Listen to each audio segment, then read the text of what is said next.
Hola, mi nombre es Sheila Mayari Cortés Hernández, alumna de la licenciatura en Médico Cirujano de la Universidad Autónoma del Estado de Hidalgo, Campus Huejutla. Hablaremos acerca del cáncer de colon. El cáncer de colon se diferencia del colon rectal según su ubicación anatómica. El cáncer de colon es un conjunto de enfermedades que afectan el correcto funcionamiento de las células que habitan en esta zona. Según el Instituto Nacional del Cáncer, vamos a definir el cáncer de colon como aquel tipo de cáncer que se presenta en los tejidos del colon, entendiendo como colon la porción más larga del intestino grueso. La mayoría de los cánceres de colon son adenocarcinomas, es decir, cánceres que empiezan en las células que producen y liberan el moco y otros líquidos. En cuanto a su epidemiología, cerca del 54% de cánceres ocurre en países en desarrollo. La alta incidencia se presenta en Oceanía y en Europa, siendo África y Asia los lugares con una menor incidencia. En México, el cáncer colorectal es cada vez más frecuente y su incidencia en la población femenina va en aumento. Y esto se debe a factores como el tabaquismo, unos malos hábitos alimenticios, el estrés y la falta de ejercicio. Dentro de los malos hábitos alimenticios vamos a encontrar a una dieta pobre o baja en fibra, en el consumo de verduras y rica en alimentos que contengan grasa. Según el Instituto Nacional de Salud, el cáncer de colon y el cáncer de recto son el cuarto tipo de cáncer más frecuente en México y a nivel mundial, siendo este tipo de cáncer el responsable de alrededor de 700,000 muertes al año. El cáncer de colon se coloca como la segunda causa de muerte por tumoraciones malignas en hombres. Esto es después del cáncer de próstata. Y aunque la mayor prevalencia se ubica entre la población de 60 a 65 años de edad, cada vez se reportan más casos en personas de 40 años y hasta de 30 años de edad. Es por eso que a los pacientes con antecedentes familiares de este tipo de cáncer se les recomienda que se realicen la colonoscopia. La colonoscopia es el estudio o el examen de toda la porción del colon. Cuando un paciente tiene antecedentes familiares, se recomienda que de la edad de 30 a 40 años de edad se comiencen a realizar la colonoscopia.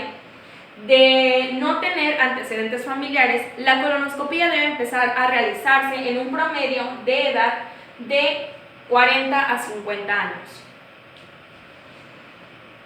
Su fisiopatología. El cáncer de colon consiste en la proliferación descontrolada de células en la superficie intestinal que adquieren una capacidad de formar masas o tumores e invadir el resto de la pared del colon o incluso otros órganos. En esta proliferación descontrolada de las células vamos a tener la formación de un tipo de verrugas en el interior de la pared interna del colon, es decir, en la mucosa. Este tipo de verrugas las vamos a denominar pólipos. Estos pólipos son debidas a la proliferación descontrolada de las células. La mayoría de los tumores aparecen sobre las lesiones ya existentes, es decir, sobre los pólipos o sobre inflamaciones intestinales crónicas y de larga duración. Y sobre la mucosa intestinal sana no se producen los tumores. Esto es, tiene que haber la existencia previa de algún pólipo en la pared interna del intestino grueso para que se desarrolle en él un tumor. A medida que los pólipos adenomatosos crecen, atraviesan la capa muscular. Bueno, para poder dividir o caracterizar al cáncer, vamos a separarlo en porción derecha y en porción izquierda. A la porción derecha del intestino grueso o del colon la vamos a caracterizar principalmente por un tipo de sangrado crónico. Este tipo de sangrado el paciente no lo va a poder apreciar ni al momento de defecar. Sin embargo, este nos va a producir cansancio y debilidad. En algunas ocasiones, la afección del lado derecho del intestino grueso nos puede provocar la ruptura de la pared o una perforación de la pared del intestino. Esto se va a deber a que el pólipo afectado por tumor empieza a crecer de manera descontrolada, deja de ser vascularizado y rompe la pared intestinal. Entonces es cuando empieza a afectar algunos otros órganos o a hacer metástasis a distancia, y esto es debido a que invade los conductos linfáticos y vasculares y afecta también a los ganglios de esta zona. Del lado derecho del colon vamos a caracterizarlo o a ubicarlo por que en esta porción va a existir la presencia de sangrado fresco. Este tipo de sangrado va a ser ubicado por el paciente y se va a encontrar cuando él vaya al baño. Este tipo de sangre va a estar entremezclado entre sus heces o puede ser como un sangrado simple. Las heces pueden disminuir de calibre y esto nos va a formar diarreas crónicas. Del lado izquierdo podemos tener obstrucciones del intestino grueso y esto nos va al paciente le va a provocar una falta de canalización de gases y al momento de defecar tampoco va a tener un correcto funcionamiento. Puede sufrir de estreñimiento también. En cuanto a su cuadro clínico, los síntomas generalmente se presentan solo en un estado más avanzado, es decir, en etapas iniciales el paciente no va a presentar ningún síntoma. Cuando es una etapa inicial, cuando tengamos presencia de un pólipo únicamente. Por esta razón es muy importante hacerse las pruebas de detección antes de que surjan los síntomas. Para esto les hacía mención de la colonoscopía. La colonoscopía es un proceso que llevan a cabo los profesionales de la salud y se le comenta al paciente que tiene que estar en posición de cúbito lateral o en la posición que el médico que sea de mejor elección.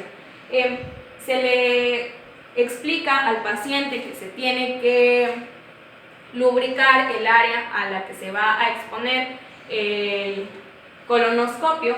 Después se le da a elegir entre si quiere ser sedado o no. Si el paciente elige o no, pues no tiene mucha relevancia en la práctica, pues de todos modos el colonoscopio tiene que ser introducido por el canal rectal y examinar todo el colon o el intestino grueso. Después de que se hizo el paciente la primera colonoscopía, si el resultado fue favorable, si no tuvo ningún pólipo, el paciente tiene que estarse realizando constantemente la colonoscopía. Constantemente es cada 5 años. En dado caso de que en la colonoscopía el médico encuentre algún pólipo, este podrá ser resecado en ese mismo momento, según la elección del paciente y sin pasar a mayores daños. Se tiene cualquiera de los siguientes síntomas. Si el paciente presenta alguno de estos síntomas, pues debe consultar al médico. Algún cambio en los hábitos de evacuación, como las diarreas que les mencionaba anteriormente, el estreñimiento o la reducción del diámetro de las heces. Ya vimos por qué. Esto tiene que ser durante varios días.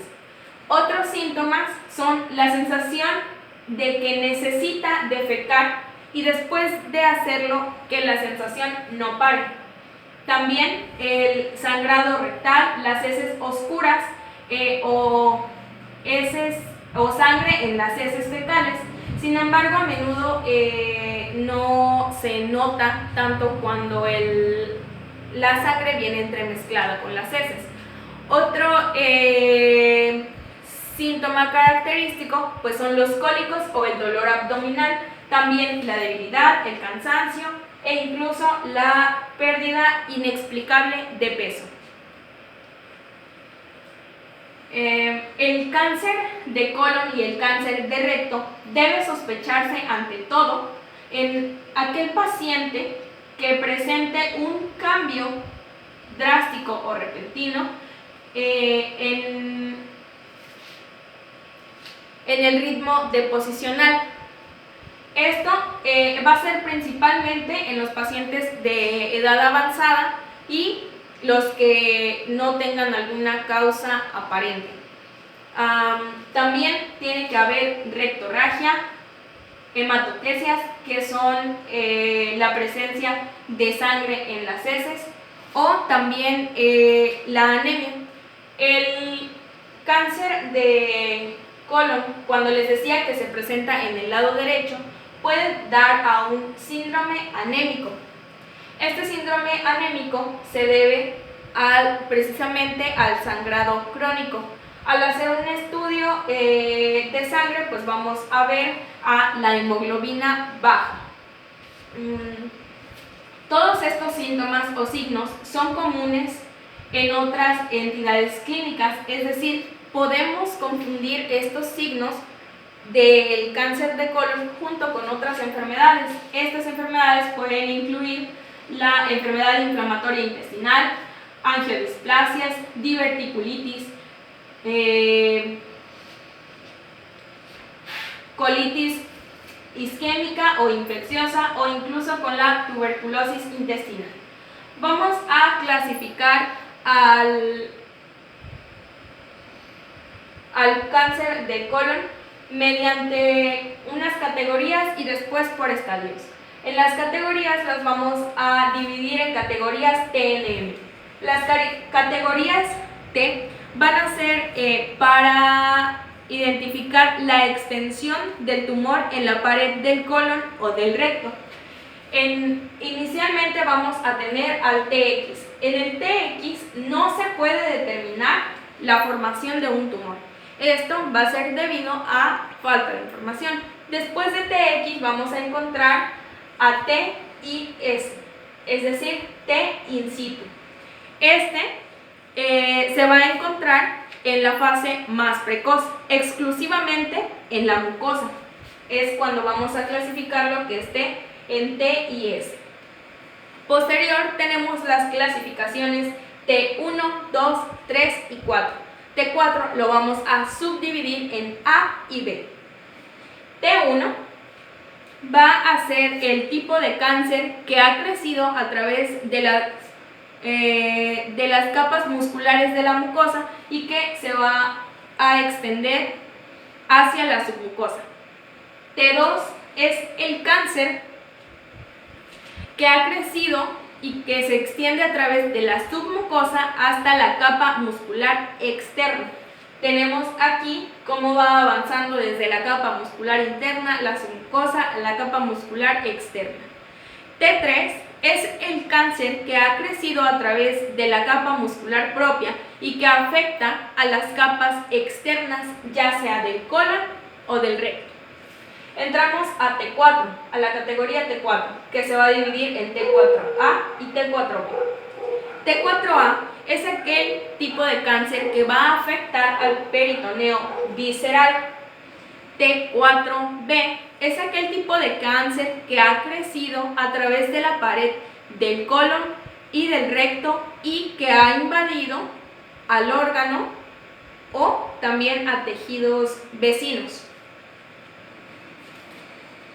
Seguimos con la categoría N. La categoría N es para identificar a la afectación de los ganglios linfáticos regionales. En la primera categoría o la categoría inicial de N vamos a encontrar a NX. En NX, al igual que en TX, no se va a poder determinar ninguna afección y esto va a ser igual por falta de información. En N0 vamos a tener que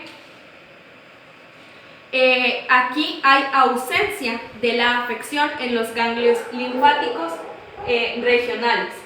N1 vamos a subclasificarlo también en N1, N1A, B y C. En N1 va a haber afección de los ganglios linfáticos regionales. Se van a afectar de 1 a 3 ganglios linfáticos. En N1A va a haber una afección únicamente de células tumorales en un solo ganglio, en un ganglio regional. En N1B va a haber afectación de 2 a 3 ganglios regionales. En N1C va a haber afección de 4 a más ganglios linfáticos. Continuando con la clasificación, entramos a N2. Aquí también vamos a tener una subdivisión. Vamos a tener a N2, N2A y N2B. En N2 vamos a encontrar que hay presencia de células tumorales en 4 o en más ganglios linfáticos regionales.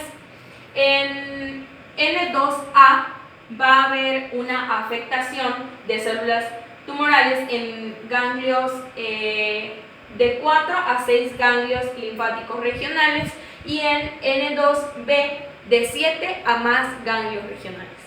Hasta ahí termina la clasificación N. Continuamos con la clasificación M.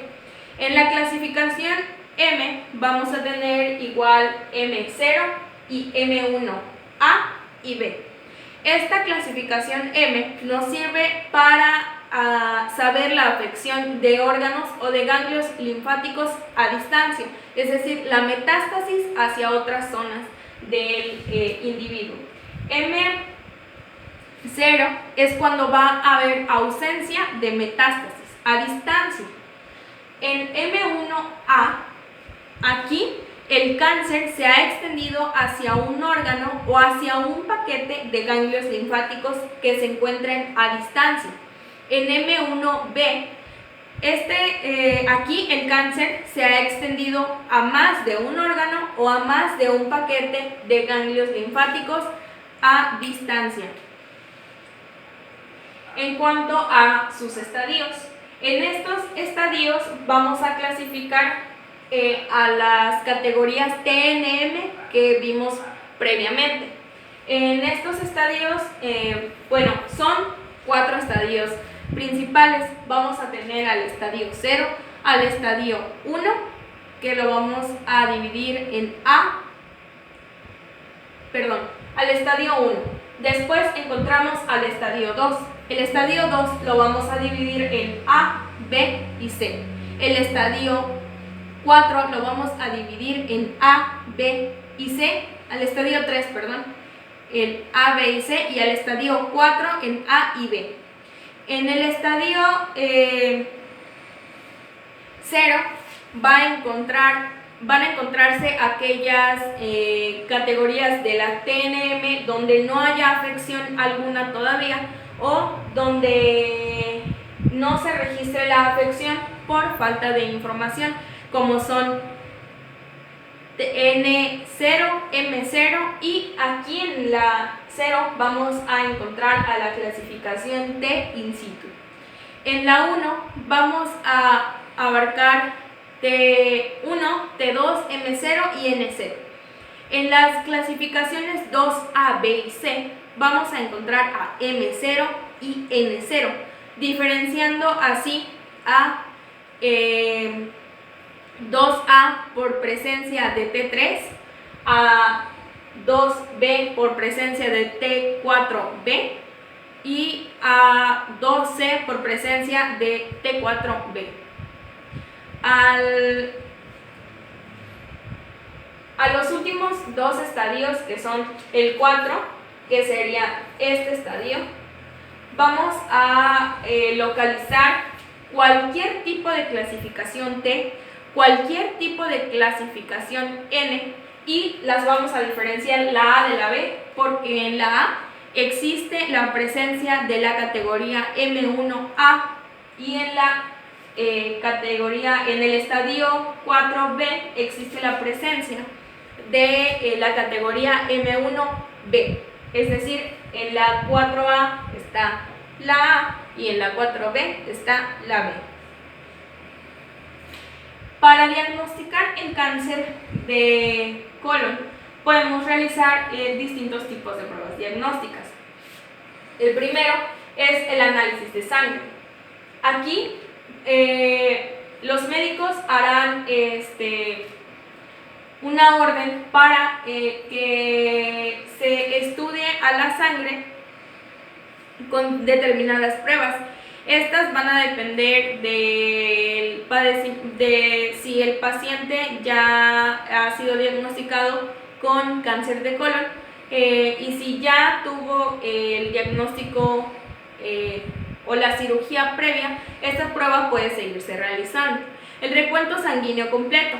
Aquí el médico puede ordenar un recuento sanguíneo completo para saber si el paciente tiene presencia de anemia, del síndrome anémico que les comentaba anteriormente.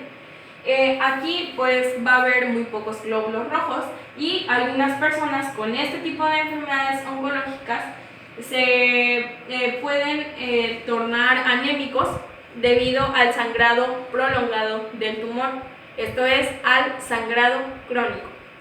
El otro tipo de diagnóstico, de examen diagnóstico, van a ser las enzimas hepáticas. También es probable que a este paciente se le realice una prueba de sangre para verificar el funcionamiento hepático, debido a que el cáncer colorectal pueda hacer metástasis hacia órganos, lo que veíamos en las categorías TNM y en los estadios. En este caso, para que no haya alguna afección en cuanto a las células del hígado. Otro examen diagnóstico serían los marcadores tumorales. Algunas veces las células cancerígenas van a liberar sustancias. Este tipo de cáncer libera dos sustancias primordialmente, que son la CEA, que es el antígeno carcinoembrionario, y el CA19-9. Y los marcadores tumorales lo que van a hacer es localizar este tipo de sustancias en las células del torrente sanguíneo. En cuanto a su tratamiento, aquí el tratamiento del cáncer de colon va a depender exclusivamente de la etapa y de la gravedad en la que se encuentre la enfermedad en el paciente. Los tipos de tratamiento principales, los que se pueden llevar a cabo, son cirugía, radioterapias, quimioterapias y terapias dirigidas. La terapia dirigida es una terapia principalmente hormonal. Los médicos que optan por usar la terapia dirigida la acompañan de la quimioterapia. Una vez que el médico haya seleccionado los mejores tipos de tratamiento para su paciente, porque esto se tiene que hacer de manera individualizada según las cosas, según el tratamiento que le convenga más al paciente, el que le dé beneficios contra los posibles riesgos y también contra los posibles efectos secundarios de cada una de las opciones del tratamiento. Y es así como el médico va a elegir el tratamiento personalizado para cada paciente. De mi parte sería todo. Gracias.